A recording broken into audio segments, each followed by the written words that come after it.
Donc, bonsoir à tous. Je vais clôturer cet ensemble de présentations en vous présentant en fait, donc ça va pas durer très longtemps, c'est vous présentant en fait le thème de mon doctorat, doctorat financé par AgroParisTech et la région Grand Est, qui est sur la co-construction, en tout cas la création de méthodes de co-construction d'un outil d'aide à la décision avec et pour les acteurs d'un territoire forestier.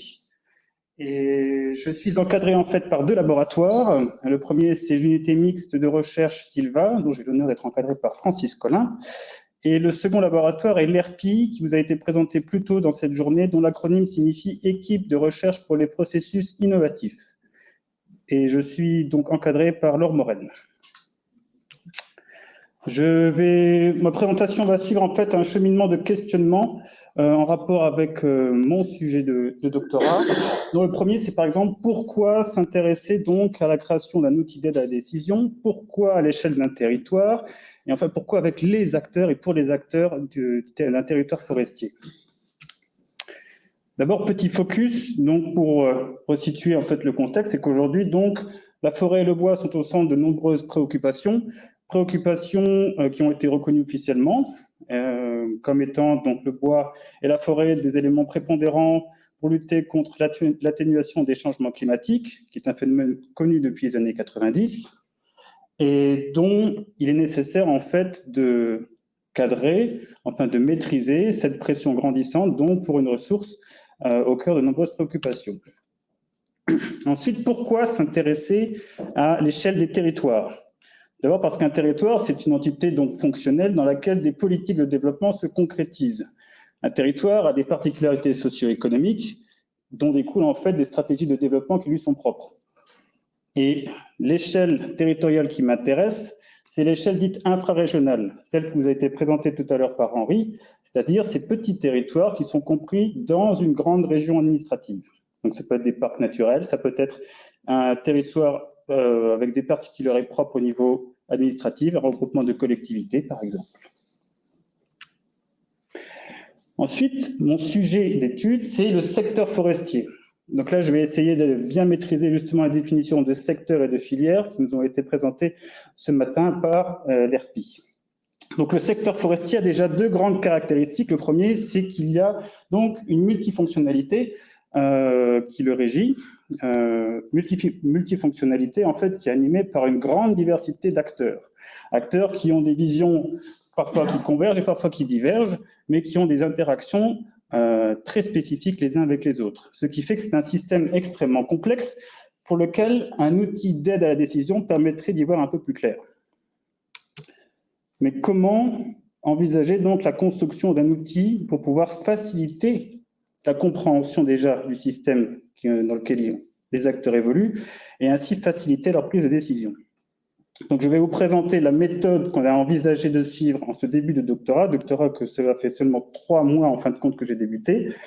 Donc, pour l'instant, ce sont que des propositions que nous sommes en train de suivre. Le premier est d'établir déjà un diagnostic de territoire afin déjà de comprendre la situation, avoir un état des lieux, savoir la ressource, comment évolue-t-elle, quelles sont ses caractéristiques, à quelles contraintes finalement doit faire face, mais également un diagnostic des filières associées à la valorisation de la ressource.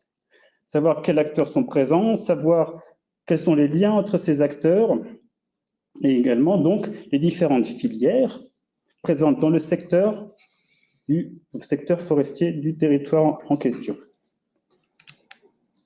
Mais pour pouvoir étudier en fin de compte les différentes filières, le réseau d'acteurs qui existe sur un territoire, il est très important d'étudier attentivement les caractéristiques de chacun de ces acteurs. Déjà savoir lesquels sont présents et lesquels ne sont pas présents sur un territoire, mais également pouvoir étudier bien attentivement les interactions et les liens qui existent entre eux, et même la force de ces liens. Enfin, on a parlé d'enquête aujourd'hui, et c'est en fait un dispositif qui permet déjà de bien incorporer et de bien comprendre justement quelles sont les exigences, les dépendances et même les besoins en fait de chacun de ces acteurs qui ont des visions qui convergent ou qui divergent justement. Et l'acquisition de connaissances se fait donc via des enquêtes, via des ateliers participatifs en mode Living Lab, c'est-à-dire de véritables laboratoires vivants. qui permet de faire ressurgir en fin de compte les problématiques de chacun et ainsi établir s'il existe ou non des problématiques communes. Et ce travail-là est pensé actuellement, bien en amont donc de la thèse, comme étant à la fois une association de connaissances acquises via des dialogues, via des ateliers participatifs, mais aussi via l'agrégation de différents outils scientifiques maîtrisés aujourd'hui, comme des outils de modélisation de la croissance forestière et des modélisations donc des différentes filières existantes sur les territoires. Mais c'est aussi l'acquisition et l'agrégation de différentes méthodes appartenant à différents domaines, en fait, qui sont tous complémentaires les uns avec les autres, par exemple les sciences forestières, les sciences de l'innovation et les sciences participatives.